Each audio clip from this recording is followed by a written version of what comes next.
Welcome to episode 70 of the Juicebox Podcast. This episode of the Juicebox Podcast is sponsored by Insulet, makers of the Omnipod, the world's only tubeless insulin pump. It's the only allotted insulin pump. Only insulin pump you can jump into a swimming pool with, a bathtub, a shower. The only insulin pump doesn't have tubes on it. Only insulin pump that you don't have to carry a controller for. It's the only insulin pump that does a lot of things.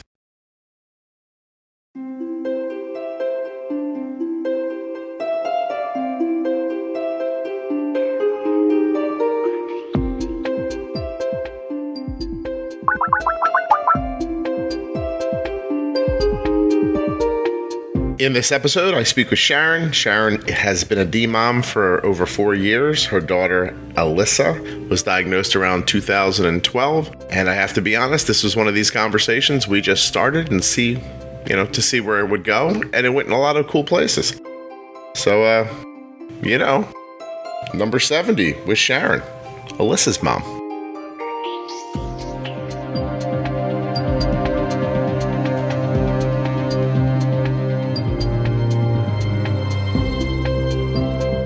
Hello? Hello? Sharon? Yes. Hi, Scott. Hey, how are you? Fine. How are you?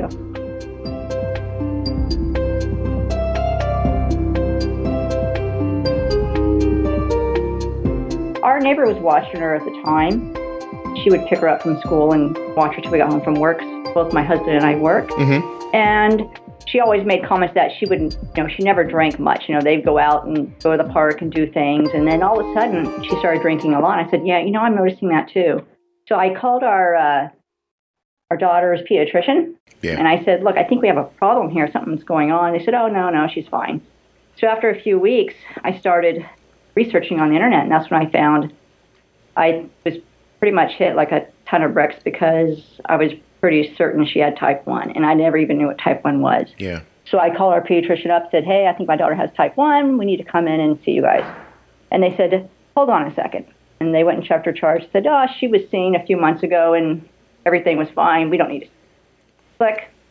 So I'm sitting at my desk. Does your doctor have something against getting his copay? What's the problem over there? I don't know. And I never go to the doctor. Right. We never go.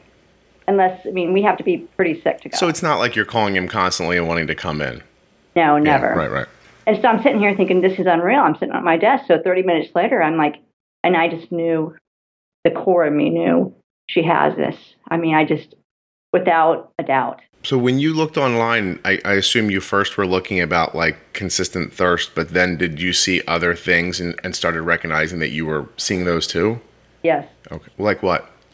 Like foods and a lot of going to the restroom at night. Yeah. She never used to get up to go to the restroom. And a lot of it was the drinking water. She just never drank anything. And now she's drinking tons. Mm-hmm.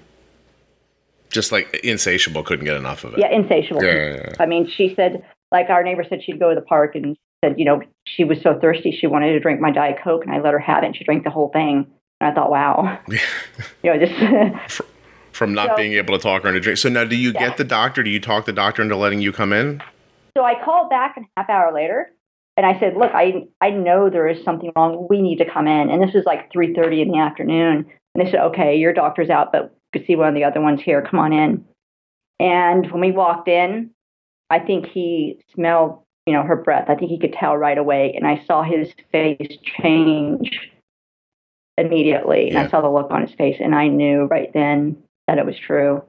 And it was. Her blood sugar was about 400, and we went to the emergency center at Riley, and they diagnosed her. And so did you have a hospital stay? Were you there for a bit of time? Yeah, we were there for about 2 days, and we learned how to give shots. Went through the whole standard procedure, and right. I cried a lot. There should be a special room for that, actually. Yeah, I remember the person helping us shots, and she says, you've got to get it together. And I thought, no, I don't have to get it together. I know what this is. I've read up on this. I'm mourning. I'm going to cry. I know I could do this. I'm giving the shots. I'm doing everything I need to do, but I'm going to cry. I know what life is going to be like. just from what I've read. Well, so she approached you and told you to pull yourself together. Were you crying in front of your daughter, or were you just crying privately? Mostly privately. Yeah, I mean, sometimes maybe tears would come out in front of my daughter, Completely trying to hold understandable. them back. Yeah, sure. Hey, listen, I don't think that it's ever a bad thing to be emotional in front of your kids. I mean, if you're laying in a pool on the floor for days, you stop being a good role model at that point. But to show your daughter, look, this is upsetting, I don't know that that's a problem, really. So I've had my daughter tell me, this is really hard, and diabetes sucks and all that stuff, and I don't stand there stoically and always go like it's gonna be fine. Like it's not gonna be fine. You have diabetes now, so it's gonna be fine after we figure out how to do it and that kind of stuff. But I don't think there's anything wrong with your reaction. I think it's rather normal. And did you find yourself after that in the coming weeks and months? Did you experience more of sort of the steps of grief? Do you think? I think I did. But I was able to pretty much contain myself. It was just inside mostly, I'd be driving and maybe I would cry, but, I just, sometimes I think I was stuck in that acceptance stage for quite a while, probably. Right. Because I didn't want to accept it. I mean, I knew it was, and I talked to my husband about that, and I said, well, why doesn't it bother you more? And he's like, it does bother me. He goes, but there's nothing we can do about it but go forward. That's a classic guy versus girl response kind of Yeah. thing. Like, yeah. So, the house just burned down. What about another one? Yeah. How? We can't afford to. It doesn't matter. And so, okay, 4 years ago, did they talk to you about any kind of technology? No, nothing but like that? I'm an electrical and software engineer. Okay. So the first thing I did was I looked at these tools they gave us, the formulas and the meter to check her blood sugar. Mm-hmm. And I went online and started researching. The first thing I came across was a continuous glucose monitor. And I thought, wow, this is what we need. So during my research, this is back when Dexcom was, they had the G7 available. And I didn't think it was quite accurate enough for us, but I had read that they were going to come out with a G4 really soon. And so I knew we wanted that. So within a few months. I don't want to correct you, but was it the 7 Plus? Oh, the 7 Plus. And then the G4, right? Okay. So just so it doesn't get confusing for anybody. Yeah, that's where we started too, at the 7 Plus. And it was. We didn't get the 7 Plus. Okay. I waited for the G4 because it was going to be out shortly. Okay. And so you get that, and with your background, what was your kind of plan of attack for trying to understand the management, the day-to-day style? Were you more math-based, or were you more like kind of feeling-based? Like I would describe the way I do it as mostly by my gut. But sometimes when people are very math-based to begin with, I was just talking to somebody the other day, and she said that very same thing. She said, I'm just such an analytical person that it's hard for me when you tell me to just, how much insulin do you think it's going to take based on what it's taken in the past? She's like, that's such a hard thing to break away from. So how was it for you? We started out math-based, and we quickly realized that the formulas were just about to get you in the right spot. Mm-hmm. And so we shortly switched to the gut filling. In fact, we started counting carbs in the beginning, but right now we do insulin. Like, I look at a grapefruit in the morning, I say, this grapefruit is going to be 2.5 units and a pre-bolus for 15 to 20 minutes. And then I'll also do a temp basal for 2 hours of, a unit. But if I do a grapefruit in the afternoon, I know that's about 1.8 units. It's different. Yeah, because of the time of day. And see, now to me, that's fantastic that you figure that out in such a short amount of time. It really is, because I will tell you, first of all, Arden was diagnosed 10 years ago. So we didn't have a lot of technology in the beginning. She was much younger at the same time. But I spent the first 2 years just like bumping into walls and staring, and just trying to figure out what you're talking about now, but with like just finger stick checks, like, testing at odd times, trying to figure out what happens to blood sugar after you eat and after the insulin. But when you can see it on the glucose monitor, you get fast forwarded pretty quickly into understanding better how the insulin and the food's affecting you. But yeah, good for you. I mean, that's really fantastic, because I would say the same thing. I guess I look and go, I packed her lunch this morning, and I went through my head and I was like, it's 5, it's 10, it's 9, this is about 70 carbs. And still, I can tell you that when the time comes at lunchtime, I don't think a 70 carb bolus is going to be close to right for that lunch. And I'll make an adjustment in my head then when we do it, like you talked about. And that more often than not, I'm usually pretty close. Yeah, I really think go with your gut. After you've done this for so long, you get a feeling for it. And I'm a strict believer like you are. We don't like it to get to 200 because it's not a linear thing as far as dosing insulin. The higher it gets, the harder it is to go down. Right. It's much easier to catch a low. So we kind of go off of that. And I think that's one thing that drove me to your site as I was researching in the beginning was we started right away adjusting our insulin dosage and doing things differently. We started stacking insulin, making little bumps and things like that to try to keep her in range. Yeah. And I think that was out of the norm. So seeing someone else that also was doing that made it seem a little bit more right, like maybe we weren't crazy. Not feeling crazy is a big part of this. Yeah. Well, so like I'll tell you, like last night's a great example. Arden had this like basketball thing last night that was not. She doesn't usually have during the week. It was later than it would have. It was like at 8:15 or 8:30 at night, and it only lasted for a half an hour. She had to get in the car, go across the street to the school, warm up with her team. They were doing this like free throw 3-point challenge thing that was going to take all of 15 minutes, and then we were leaving, and we're going out the door, and she's like 94 diagonal down about an hour after dinner. And if that 94 diagonal down was an hour after dinner and we weren't going anywhere, I'd be like, wow, I've really done it. This is perfect. Like, I know this is going to level out. Yeah. But going out the door, I panicked a little bit, and I thought to myself, I'm going to cut her basal off for 10 minutes, and then I'm going to put it back on again, which is almost random. But you figure about a half an hour from then, if I was able to cut it back, maybe I'll catch a low or something like that. And I was just trying to get ahead of it. But we go out the door. Then the little girl, her friend that was over, his mom didn't come on time. And then everything got kind of crazy. And before I knew it, she's playing basketball. And I never turned the basal back on. So I had it off for a half an hour. And she does the basketball. We get in the car. We're coming home. I see this diagonal up arrow. And I'm like, oh, damn. So I had her bolus for the amount of basal that we had left off. And I thought maybe that'll be it. But I was nowhere near that lucky because 10 minutes later, it was 125 2 up. And I was like, and the numbers are, it doesn't matter the numbers. But my wife and I had gone to the grocery store. Arden was at home now doing her homework. And we ran to the store to grab a couple things. So I texted her and I said, bolus a unit. And 15 minutes later, it was 162 up. And I was like, bolus another unit. And my wife's like, what are you basing? My wife's like, what are you basing this on? And I'm like in the aisle 7 of the grocery store going, don't worry, it'll be fine. And, and texting. And so I said, I said to Arden, I was like, okay, this is going to do it. We're going to be home in a half an hour. And start thinking about a snack that you want. Because I just gave you too much insulin. Like this. Yes. This is. If we just sit pat after this, you're going to be 60 if I'm lucky 2 hours from now. And we get home. Now it's like 160 diagonal down. I was like, did you think of what you wanted for a snack? She's like, I want you to pop me popcorn. So I was like, okay. So I just make it on the stove in like a pot. And so I go do that. And by the time I bring her the popcorn, she's 96-1 down. And I'm like, okay. Perfect. Yeah, you're right.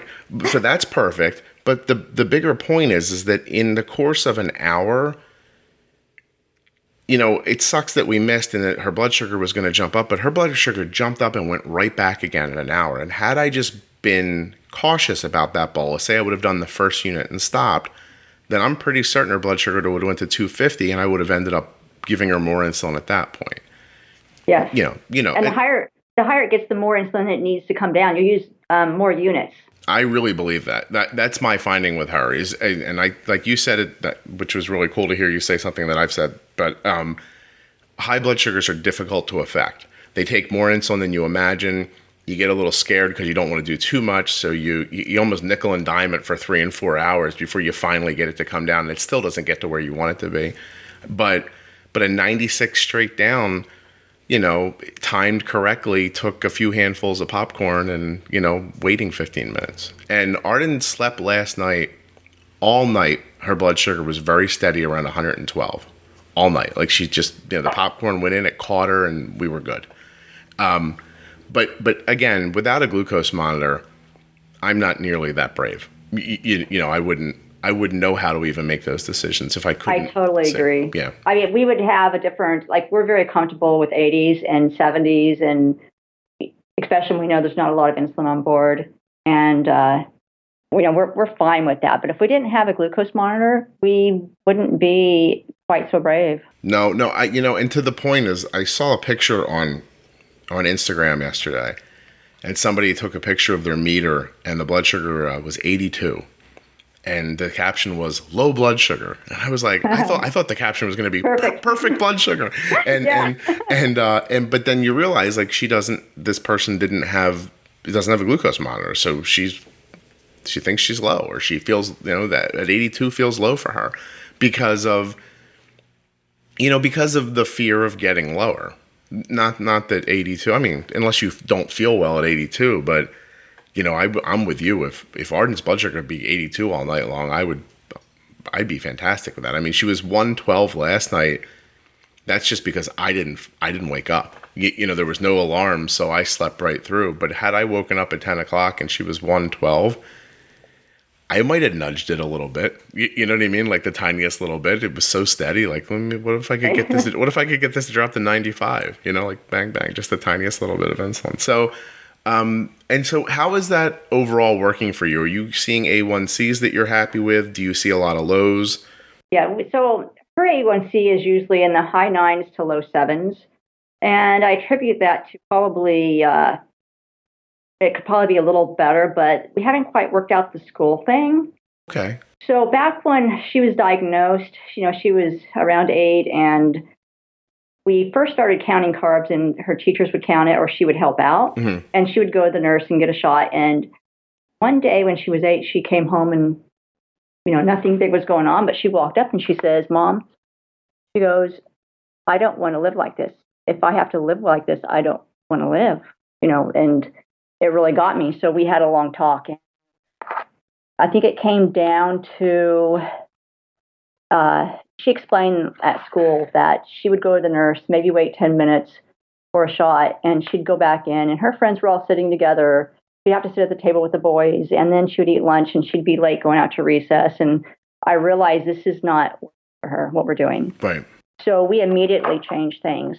So we drop her off, and she's at a pretty good level. So she really doesn't need to do anything. So we started saying, you know what? She knew how to count carbs. We would say, just bolus about this much before. Count your carbs after, and just do it all yourself. So she would go stand in line with her friends, she'd give herself a bolus, and she would eat. And she was so much more happy. And also she wore the Dexcom. I said, you won't have to check your blood sugar at school if you wear the Dexcom, unless you feel like you need to. There's a reason to. We don't just check it to check it. Right. And so when we started managing it this way, she was so much more happy, and also took a burden off of the staff at the school, which I think was easier to do because she wasn't, 5. I think this is hard to do for a kid under a certain age. Oh, certainly. Yeah. I mean, you have to have there's got to be some level of maturity and trust and understanding and all that, but it's such a big chunk of the day. So you're managing from, a time in the afternoon until she leaves for school again in the morning, which is 15 or 16 hours, and you're almost living one life with your blood sugar, and then she goes off to school and it's a completely different one. And you're looking at higher, more fluctuations, more odd timing of things. So you have a share, you can see her CGM or no? Oh, we do. So we started out with the Night Scout. So we got the G5. And once we got the G5, now we use that. You're using the share. Yeah, but I'm looking the problem is she doesn't want to look at it as much. She's busy with school. So if I text her, she's like, okay, Mom, I got it. Or I don't think she really wants to. Like, I get the feeling like with Arden that you guys are communicating at school, whereas we're not quite communicating as much. Okay. And I don't think she really necessarily wants to. She just wants to be a kid and go to class. And so my text messages with Arden, like Arden's blood sugar is 111 right now. It's 10:30 in the morning. She's been there for a couple of hours, and we haven't. I'm actually going to look because I don't think we talk as much as you think, or as I sent her a text at 8:44 that said bolus 0.50, and she said okay. And that was. So does she keep it in class? Her phone with her? Yes, it's always on her. I have Arden's iPhone is covered as a medical device in her 504 plan.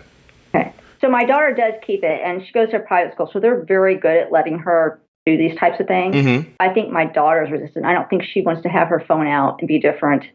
Oh, okay. And to look at it. But like I did call her, like I know her schedule, so I called her this morning.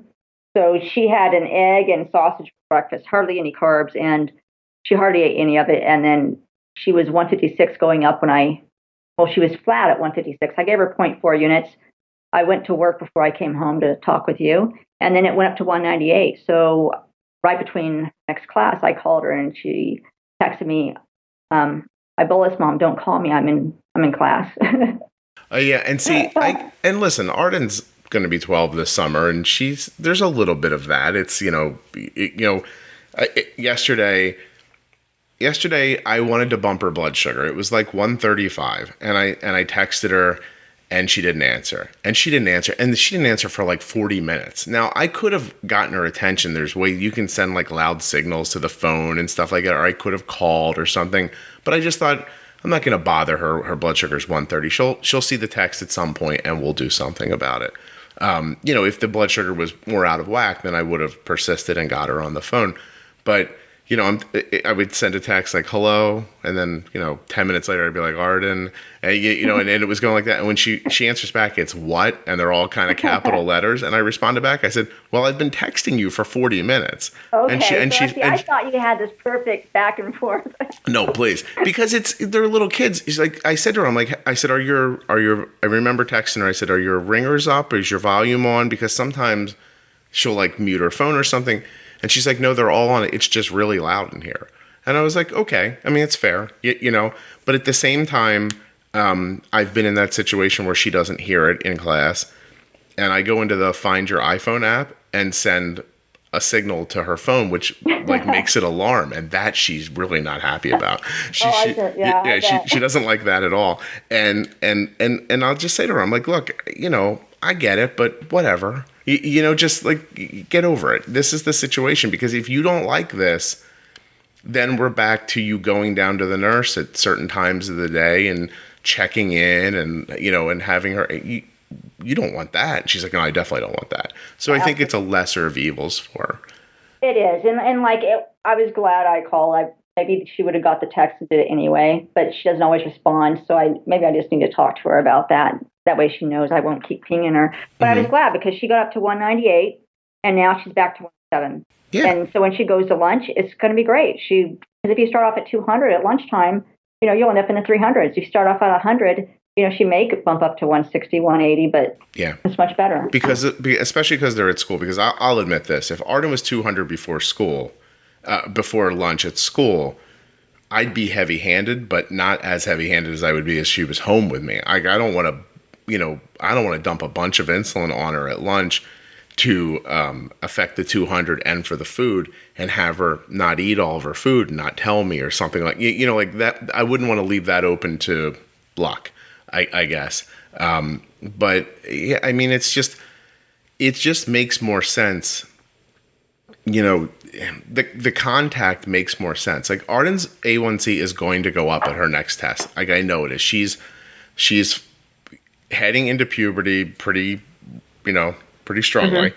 It took me a couple of months to figure out what I needed to do with her basal rates. I got stuck in that loop where I was I was always addressing higher blood sugars with boluses. Yes, and you could tell that's when you need a basal. And that's when you can tell you needed a basal adjustment. But it took me longer than it should have because there was an illness in there, and there was this 1 week where it went back to the way I expected it to be. So it didn't get consistent enough for me to do something about it. And finally, I'm going to say about 4 weeks ago now, I looked and I was like, this is it. Like, this needs this. And I increased her basal rates pretty significantly. And we've been good again since then. I found nice levels and everything's fine again. But her A1C for the last 2 years has been between 5.9 and 6.2. Wow. I'm pretty sure this one's going to be more like 6.5 or 6.6. That's nice. Yeah. And so if that's the bump for having to figure out the beginning of puberty, that's not the worst thing in the world. That's not a big, disaster. And we're back at it again. But it's different now. There were nights she'd go to bed and everything looked great. At like 3 o'clock in the morning, her blood sugar would just jump, hundreds of points out of nowhere. Yeah, So, we've been having that too. Yeah. And it's tough because even if you catch it in time, even if you catch it and, on her Dexcom, my high threshold's at 140 now. So, even if I'm told at 140, hey, this is happening, but it's trying to shoot up to 300. Yes. I can't come in at a 141 up and be aggressive like I know it's going to go to 300. I have to be aggressive like it looks like a 141 up. And then you're always playing from behind, and it's the middle of the night, and it didn't work out well. So I'm really happy to have the basal rates back again. I wanted to talk to you a little more about the sort of that emotional side of it, because I recognize that you're sort of more in the Midwest, and I'm on the East Coast, and I recognize when I was talking to another mom yesterday for the podcast that my style of parenting is pretty East Coast. It's very much like, oh, did that branch just fall on you? Well, stand up. And where Yes. other people do go, did the branch hurt you? And I'm like, we'll find out if it hurt her in a second after she stands up. And so, and so even when you were talking about the texting and she doesn't like she doesn't like getting the texting, in my heart, when you say that, there's a little voice that goes, I don't care what she thinks about that. So, and maybe that's what I should feel. But I guess I feel like, I don't want to bug her too much at school because she is a kid. She needs to have that freedom. And absolutely. And I'm saying, I think there's a lot of value in what you're saying, and that I would benefit from having a better blend of that. Not that I don't want to come off like I'm militaristic. I obviously care about Arden's well-being and her feelings and everything like that. But there are moments where I prioritize things against, your blood sugar's 180. I don't want to get a text message. Well, I don't care that you don't want to get a text message as much as I don't want your blood sugar to be 180. So, like that sort of thing. But I would benefit a little more from what you just said, from the, hey, it's okay. She's not looking for this. But do you see any other, because you talked about a couple of things so far. You said that, because the bolusing at lunch was going so poorly in the past that she made some that's a pretty strong statement. If this is what living's like, I don't want to do this. Let's talk about the Omnipod tubeless insulin pump for a second. First of all, thanks to Omnipod for sponsoring the podcast.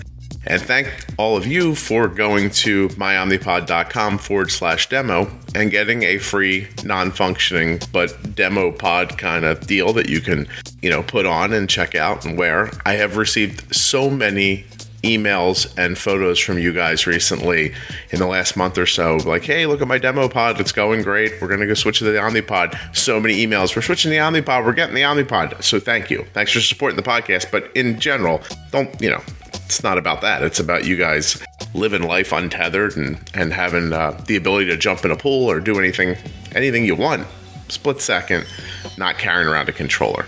So I'm going to tell you a quick story that I don't know if it'll sell the Omnipod or not, but it's a pretty good story. Arden has a friend over the other night. They sleeps over. I know her pod is going to expire at about 2 a.m. or something like that, but the girls stayed up really late, and I didn't want to bother them. They're having such a good time. So they fall asleep, and then there's a grace period after the pod expires of 8 hours where it still works before, it kind of gives you extra time to change it.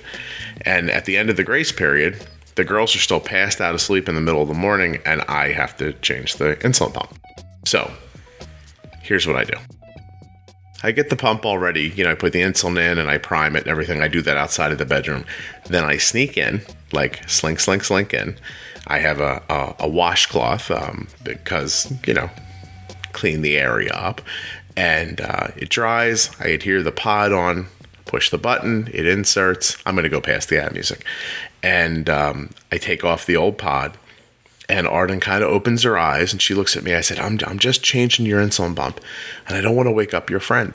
And she was like, okay. So she sat really still and then we smiled and she shut her eyes and went back to sleep. That entire thing took like 2 minutes. Omnipod, the only insulin pump that you can change while you're sleeping without waking up your sleepover buddy. That should be their tagline. I don't know why they don't change it right now. Omnipod, please get to that. Thanks to Omnipod for sponsoring the episode. Thanks to you guys for checking out Omnipod. myomnipod.com/demo, or the links in the show notes. Let's get back to Sharon. The ad was weird without the music, huh? I'm very musical. Oh, yeah. I mean, that was the whole, I think it was the way it was being managed too hard on her. I mean, and I think you got to find a good balance. Mm-hmm. And I guess I worry. I see some of the parents online, how they're saying, I had this 504, the teacher has to do this, the nurse has to do this, all these people at school have to do all these things. And I'm thinking, well, what is that putting on the people at school, all the teachers and the staff? And then what is that doing to your kid? Because now the kid has to go down and now they're feeling different. And it was such a big relief when we changed the way we managed. And she had a big say so. She goes, Mom, I don't want to have to check my blood sugar this many times with the finger, doing with the lancet. Right. And she said, I just want to be able to line up like everybody else does and stand in the lunch line and eat and not have to go to the nurse. Yeah, I would say that Arden now has not, we're midway through 6th grade, right? And she hasn't been to the nurse since the last day of 2nd grade.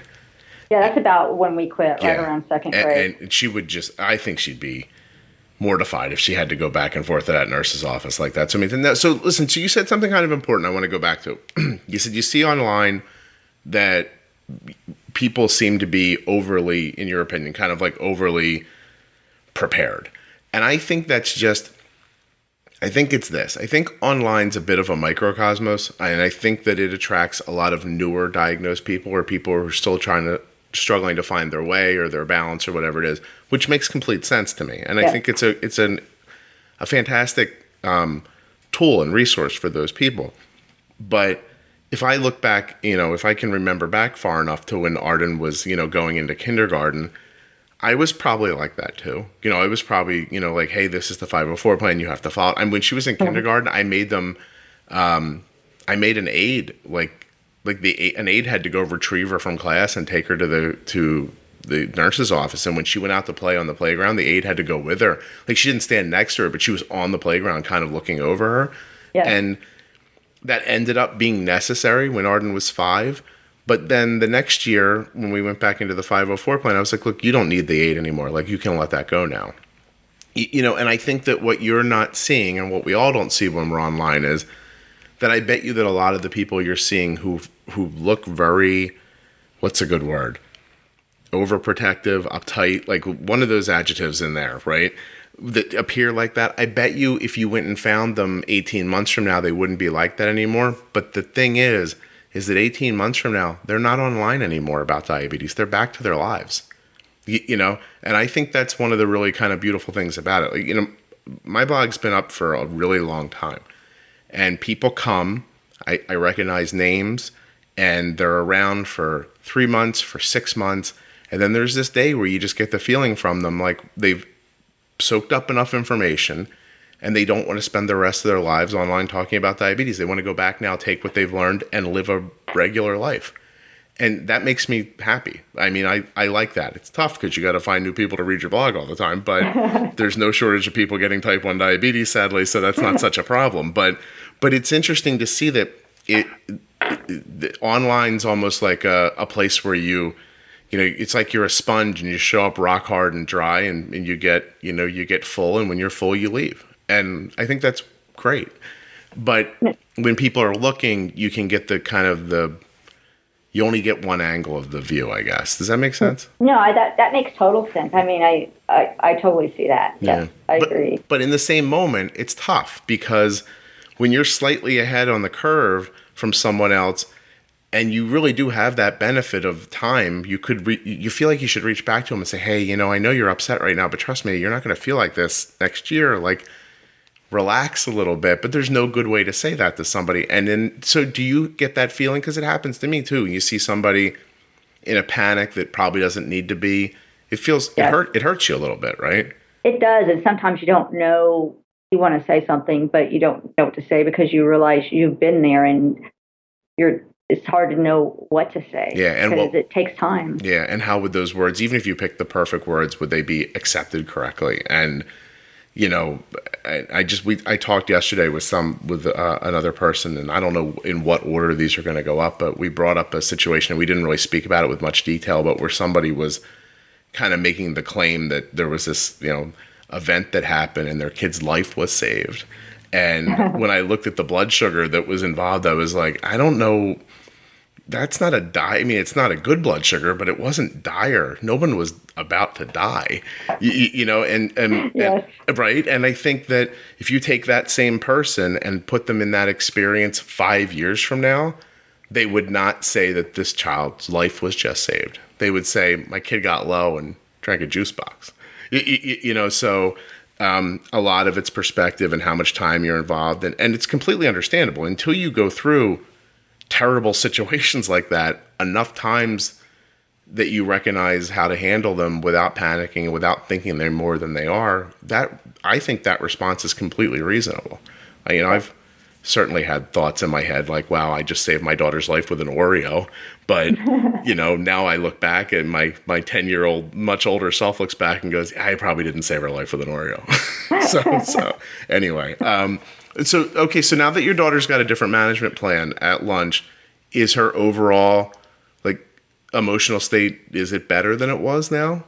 Oh, absolutely. So we started to try to push diabetes more towards the background because it just seemed like it made more sense to, the more you dwell on something, the bigger it is. And that's helped. Excellent. And so does she do other stuff? Is she a sports person, or what does she do in her free time? She plays lots of sports. She plays soccer, travel soccer, and she played a little bit of basketball and some volleyball. And so she's pretty athletic. So your daughter and my daughter are very similar in age. So I have a question about travel soccer. So are you always at games, or does she go by herself sometimes? We like to stay at the games because we like to watch her. But we've dropped her off at practice, and we'll go off with our younger child. So we don't feel like because she has diabetes, we have to be there. Yeah, I'm coming up on that right now, where I'm about to make a personal leap. I have to. It's the right time. But Arden's going to try out for her school softball team on Monday, and she will likely make the team. And then I get put into a situation where she's going to have practice every day after school. But across the town, my son's going to be actually starting and playing for his high school baseball team. And not that I don't love Arden, but I don't need to watch her practice while my son is playing. Absolutely. And I would rather go watch his games. And at the same time, I've been so involved in sporting situations that this is going to be a new learning experience for both of us, because she's not normally involved in this kind of decision making. And we are slightly behind on that from other people with kids the same age, because I've taken such a just hand it over slowly. And then when a big thing comes up, then we kind of take a leap. But this is it. This is a leap right here. It's coming up on that right now. So I need you to give me some advice, I guess. How do you handle her being on a field running around? Are you still shooting for the same blood sugars, or does your idea of that change? Maybe not quite as low when I know I'm not going to be there, but I'm certainly not high. I try to look at it as after time, you get a feel for the adrenaline kicks in and she actually rises a little bit. So the odds that she's going to drop a lot, she does drop sometimes. But we also have friends, or the coach also knows that, hey, if she's not looking good, tell her to, have some candy or eat something. So you have other people there kind of looking out too. Yeah, they don't look out a lot because it's probably not the first thing on their mind. Sure. But they would notice if she's looking a little spaced out or looking like, a little white in the face. Do you have any contact with her when you're separated when she's playing? Do you guys does she check in or? Not when she's playing sports. She won't really get on her phone or check in. Now, she would, I think, if she felt like she needed to, she'd probably say, I have to go call, and then she would probably call us. So she would probably be okay doing that. She usually doesn't, because she's pretty good at taking care of things by herself. So that's the leap we have to get to right now. Right now, the decisions that we make together are very much together at this point. Arden and I, make them together. There's a bunch of times where I'll say to her, "What do you think you should do now?" And she'll get it exactly right. But then there's once in a while I'm like, "What do you think you should do here?" And she's like, "I don't know," and I'm like, "Okay, well, I was thinking because of this, we might do this," and it's more, to me, it's all teaching. Like, It you know what I mean? And at the same time, this is going to be a new wrinkle, because right now, she's in class, and if I call her phone, she'll answer it. But she's going to be, if she's on a softball field, there's a high likelihood that she won't answer, she won't hear, she won't know. So is it going to be as simple as, I have the coach's phone number and I can text her if I need to? It really might be that simple. And I think the more they do it, the better they get. Like, for instance, we went to a birthday party. Alyssa went to a birthday party. And so it's a bunch of fifth graders. And I had my younger daughter with me, and she, we weren't going to hang out there. So we left her, and they played laser tag. They had cupcakes and Sprite or a soda, some type of a soda. Mm-hmm. And we came back 2 hours later and picked her up. And of course, I watched her blood sugar on, Dexcom on my phone. And when I picked her up, she was 150. So my daughter and I we were only a few miles away. We were at the mall walking around. Right. And the laser tag was just a few miles away. It's so funny you say that, because 2 Fridays ago, Arden went to a birthday party that was laser tag. It was the same situation. And the only difference between what you did and what I did was, when she ate, she texted me a picture of this food, and she's like, "How much do you think this is?" And I gave her a random idea of how much insulin I thought it was. That was the only, and the same thing. I think we picked her up 2 hours later, and her blood sugar was good, because I took her right from that party to ice skating. Oh, wow. And so I was like, wow, this is going to test all of our theories here. So, so she went to this, I dropped her at the laser tag. Actually, she got a ride to the laser tag with another girl.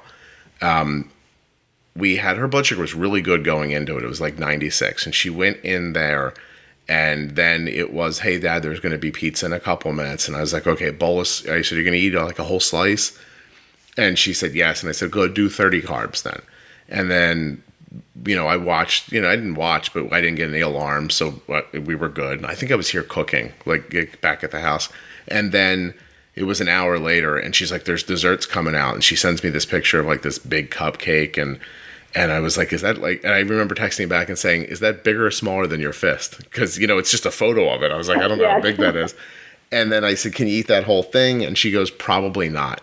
And that's such an inspecific statement about a cupcake. And but see, there's where kind of the things that I talk about and preach a little bit come in handy. That's when I can go, all right, Arden's not much of a sweets person.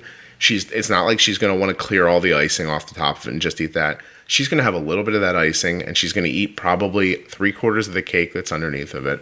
And I bet you that's going to be this much insulin. And so I sent her, I said, "I want you to bolus 1.7 units for that." And she was like, "Okay." And we were good. I picked her up on the way to ice skating. I said, she started drifting down. And so I said, "Hey, what's in that grab bag?" And she's like, "There's Welch's fruit snacks." And I was like, "Eat like 7 of them."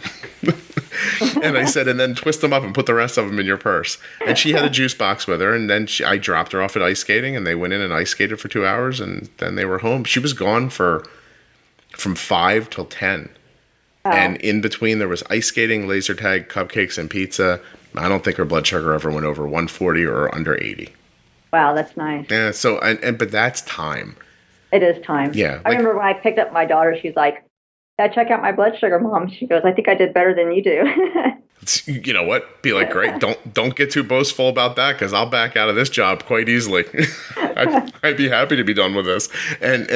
But like, for people who are listening, like, I want you to understand that if you're not at that space, that what I just said about our blood sugar, that shouldn't seem like, that shouldn't be depressing. That should be like hopeful. That should be like, wow, I'm going to get to that at some point, because because everybody will, like you will get to it at some point. And you can even say, "Well, I don't have a glucose monitor," and you do. And to that, I might say, if you can get one, that would be great. But if you can't, there are also plenty of people who don't have them, who are achieving things like this. Yeah. And also that it's not a full-time thing. I mean, her blood sugar is not by all means always that way. Like the other day, it hit 400 at school, and I'm sitting at my desk, and I'm looking, I'm like, "Oh, gee, it's 400. I'm texting her, "Hey, look, this is high."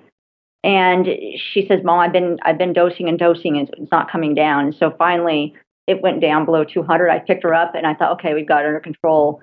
She ate something, we dosed more. She ate, and it pegged out at 400. And it came out by the end of the day that really the pod just was not working as well. So I was going to ask you, we didn't even mention it. Is she using an insulin pump? So she wears an Omnipod. Yeah. And so were you at sort of at the, I find that too, like towards the end of the 72 hours, there's so many different reasons why, and I'm sure people with tube insulin pumps find the same thing. The infusion set stops working quite as well. And there's a tipping point where you have to say, because when you started describing that, I thought, oh, she needs an insulin pump change. Yep, absolutely. Yeah, right. And that's what it was. Yeah. And so it's funny. This happened to Arden. There was, God, what do they call it? Parent-teacher conferences during the day. So they all had half days for a couple of days. And so there was this one half day coming up. And as she went to school, I thought, boy, I bet we should change that pump now. Nah, she's going to be gone for 4 hours. It'll be okay, and at 11 o'clock, her blood sugar just started drifting up. It was like that diagonal up arrow that you couldn't affect, and I was like, okay, this is going to, and then like you said, 200, and she's like, Dad, we're going to, they moved lunch around because of the half day, so I'm going to be eating in a half an hour. She's like, when do you want a pre-bolus? And I said, I'm going to come get you when your last class is over. I said, because she had a class, then lunch, then gym, and she was leaving. And I said, because I'm pretty sure that pump's not right anymore. And your blood sugar is going to it's going to be 400 if we try to eat while we're there. Yeah. And she's so funny. She's like, I don't want to leave school. And I was like, really? My son would have been like, I'll leave whenever you need me to leave, And so I said, now, you know what, Arden? I'm like, let's get you home. We'll change your pump. Get your blood sugar on its way down, and we'll go out and have lunch together. And she was like, okay. And, that she was happy with that. Now, I get to the school. I was talking about this with a friend of mine yesterday because we were talking about sticking up for yourself a little bit. So I get to the school, and I go up to the window, and I say, hey, I'm really sorry. I'm picking up Arden Benner unexpectedly. Like, I didn't call ahead or send a note or anything like that. But I'm going to be taking her out of school now, and she's not going to be coming back. She's only missing lunch and gym. And the woman's like, okay, why are you picking her up? And I kind of looked back at her and I was like, I don't really need to tell you why I'm picking her up. But I'm like, become her parent. Yeah. I'm like, cause she's mine. I made her, and we're leaving now, but I just was like, I have a nice relationship with these people. I didn't want to be, I said, hey, you know what? Her insulin pump is kind of at the end of its life and her blood sugar is getting high, and I want to get her home before it gets too high and get it changed. And she looks at me and she goes, okay, I'll call her. She can go to the nurse. Uh-huh. And I'm like, no.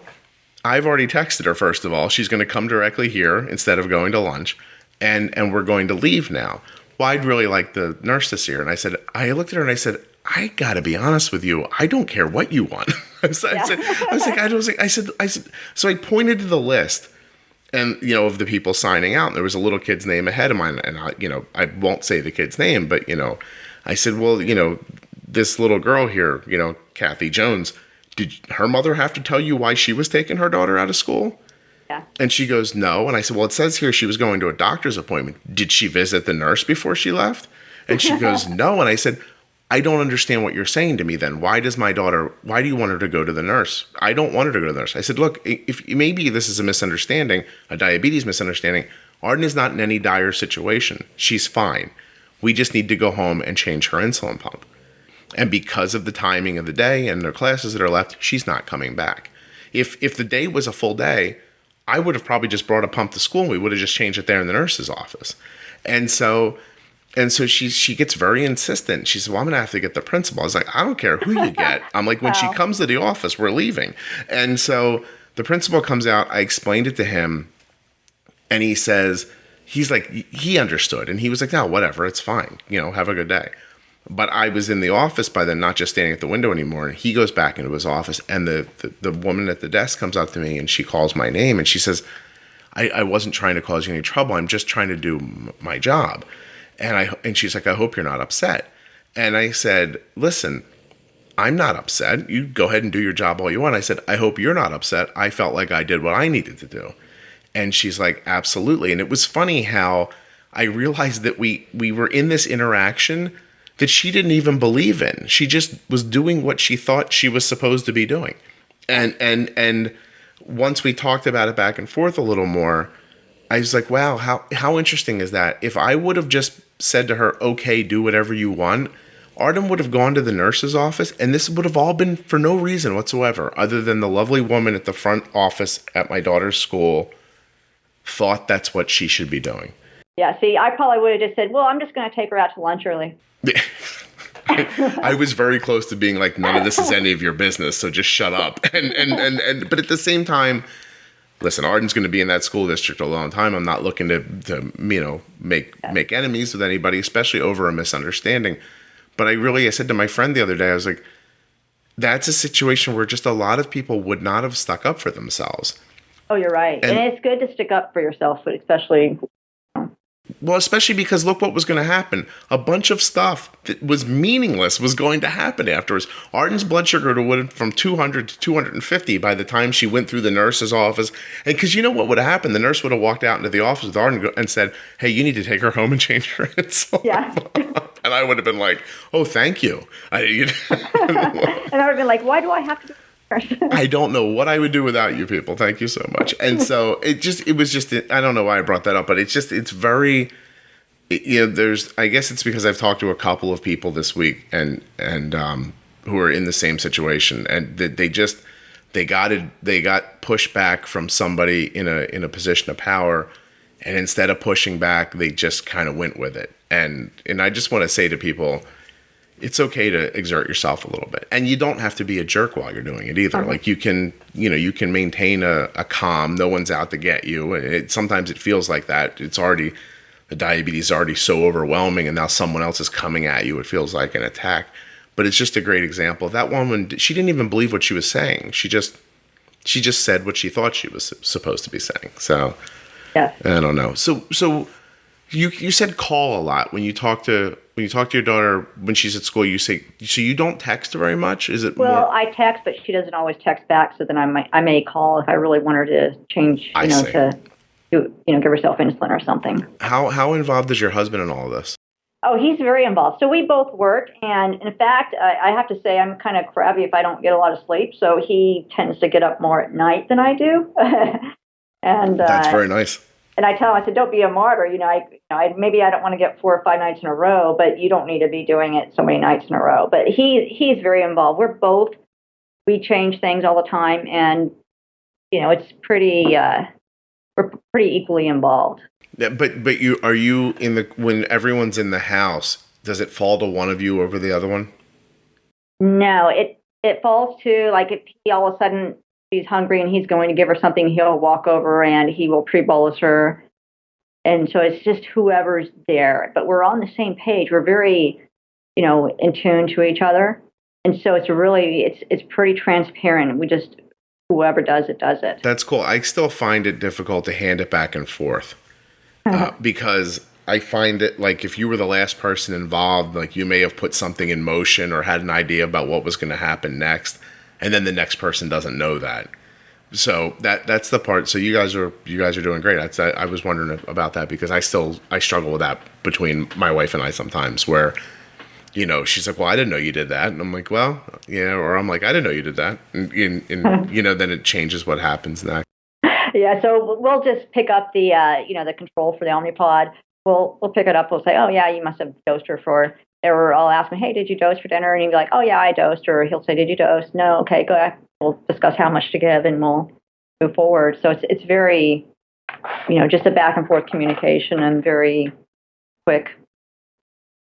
And we both do it the same way. We have a feel for, okay, she's a little bit high starting this. We need to pre-bolus. Let's give it a little bit of extra. And we're pretty much on the same page the way we manage diabetes and the way we deal with everything. So I always think it's a little unfair to my wife because so much of the decisions I make are based on my vibe for the moment, and that's not fair to expect someone else to know. You know what I mean? So yeah.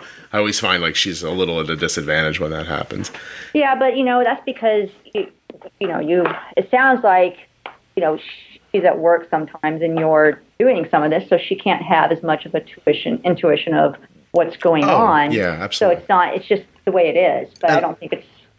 I completely agree with you, and the one caveat is that it doesn't stop her from feeling badly about it, and that's the part that you can't help. Like, I think she feels, like a little guilty that it didn't come to her like that. But she's, like you said, we're in a different situation. I am a stay-at-home dad and she works. So, everything that happens for Arden's blood sugar overnight all day long until my wife gets home tonight at 6:00 is not something she has, any knowledge of whatsoever. So. Yeah. And I mean, I could see how she would probably feel bad about that. Yeah, it's just, I think that's like, that's like mom guilt, maybe a little bit, Mm-hmm. just. It probably is. Yeah, you want to know. Because I get guilt, I feel guilt when my husband's getting up 4 or 5 nights in a row and then he wakes up one morning and I look at him, I'm like, man, he is tired. Mm-hmm. And I'm like, why didn't you just give me, why didn't, let me take control of it this night? Why go that long? We should be passing it back and forth. But I think he doesn't want, a little crabbiness, I guess, from me. You're saying he'd rather be exhausted than see you a little tired? Is that the thing? That's probably it. Yeah, I know we had a situation a couple Sundays ago where Sunday's the one day my wife can sleep in and kind of get her rest back for the week. So I get up, the dogs got me up, and then I was up at like 7 a.m. and by 11, after a shower and sleeping in, my wife comes downstairs and she's like, "What's up for today?" And I'm like, "I think I'm gonna have an aneurysm and die." I'm like, I think that's my plan for today because my head's swimming and I don't feel well. And she looked at me and she's like, "Just go back to bed." She's like, "I'll be all right today." She's like, "Just go ahead and back to bed." And I was like, I'm like, no. I'll just go take a shower and I'll be okay. I took a shower and then laid down in bed and then woke up at 5 o'clock in the afternoon. So I got to say, I loved back when you went away for, I think, your son's baseball for a week, and how all the guys were saying what they're going to do. And you said, "I'm going to sleep." And I thought, I thought that was great because, like, my husband went away for 3 weeks to Europe on travel.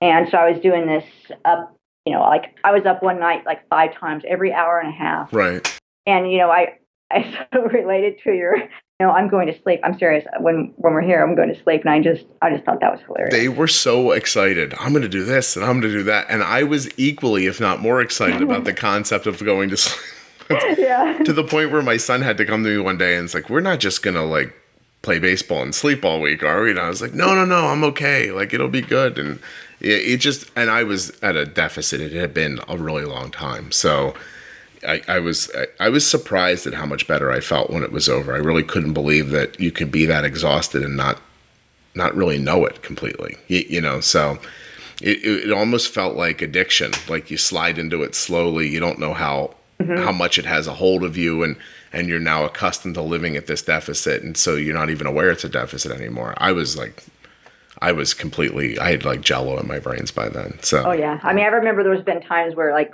I'll hear the alarm going off at night and I look over and my husband's sound asleep, just sleeping right through a little alarm. But it's because he's been up so many nights in a row and he needs to sleep. And so I tried lately to take over some of that for him. I hear my name a lot when I sleep through the alarms. "Scott, do you hear that? Scott?" I'm like, "No, I hear him getting up." Listen, hopefully if you listen back a couple episodes, then there's a bunch of people talking about like artificial pancreas stuff now being like a 2018 possibility. That sounds like it should take care of the low blood sugars, and maybe I can stop aging 2 years for every year I'm alive. Yeah, I'm looking forward to that because I can't imagine my daughter doing this for the rest of her life, for the next 80 years. I think about that and I'm like, wow. No, I do too. And that is something I actually said to Jeffrey Brewer when I was talking to him, which is I need somebody to come up with something like this now, because I don't want my daughter to live like I'm living, and I don't want her I really don't want her to get older one day and realize that this is how I spent a lot of my life when she was younger. Because I think I heard you say that. I think that's going to make her feel bad. I really do. So I want to try to avoid that for her. But that encapsulated beta cells too. So I'm looking forward to all these. I take any of that. Absolutely, absolutely. Well, Sharon, you were delightful. I'm so thrilled that you were excited to do this, and I'm sorry that I got on the phone with you a little late today. I'm sorry I'm a little behind on your time schedule, but I thought this was fantastic. Am I not saying anything that you wanted to talk about? Oh, no. I just wanted to say that I appreciate your podcast. I appreciate the variety that you have on your podcast, from interviewing CEOs to parents and also to people with diabetes on all different stages.